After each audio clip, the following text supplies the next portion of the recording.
বাংলাদেশ জাতীয় ফুটবল দলের হয়ে খেলতে রাজি হয়েছেন সামিত সোম।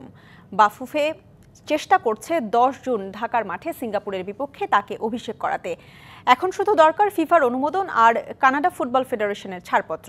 সহকর্মী শেখ আশিককে বিস্তারিত জানিয়েছেন বাফুফের সহসভাপতি ফাহাদ করিম। সকাল থেকে সোশ্যাল মিডিয়ায় উঠছে খবর, কানাডা জাতীয় দলের হয়ে 2 ম্যাচ খেলা ফুটবলার সামিত সোম রাজি হয়েছেন বাংলাদেশের জার্সিতে খেলতে। যে খবরে উচ্ছ্বসিত বাংলাদেশের ফুটবল ভক্তরা, কিন্তু এটা কি আদৌ সত্য?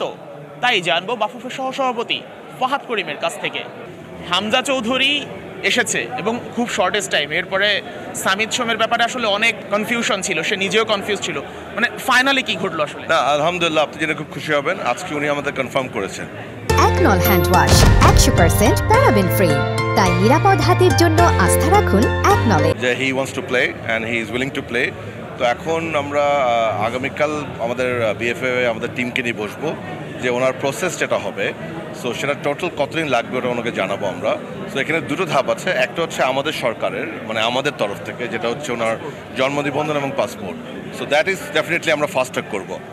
বাট ফিফার সাইডেও তো ইস্যু আছে, সো ওইটা তার আমাদের হাতে নেই, বাট ডেফিনেটলি সেখানে আমাদের সভাপতি তার রোল প্লে করবে।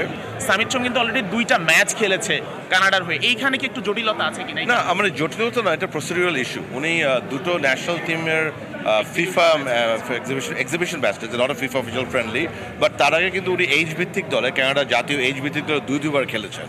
সো ইয়েস, ওখানে আপনার ফিফার রিকোয়ার্ড পারমিশনস বলেন সব কিছু লাগবে। সামিতের পরে পাইপলাইনের কারা আছে যাদের ন্যাশনাল টিমের জন্য আমরা কিন্তু আর করার কনসিডার করছি না এই মুহূর্তে। ন্যাশনাল টিমের জন্য যারা আছে তারা অলরেডি মোরলেস সিলেক্টেড বলা যেতে পারে ফর ক্যাম্পিং, বাট আমরা ইউথ টিমগুলোর জন্য ডেফিনেটলি কাজ করছি। টপ লাইন আমরা এখন হামজা সমিত এই দুজন। কোনো আপডেট আছে? আমাদের কাছে কোনো আপডেট নেই, বাট যখন ক্যাম্পে ডাকা হবে তখন ওটা হেড কোচ ডেফিনেটলি সিদ্ধান্ত নেবে। Thank you. ধন্যবাদ, thank you. Sheikh Ashik, DBC news, Dhaka.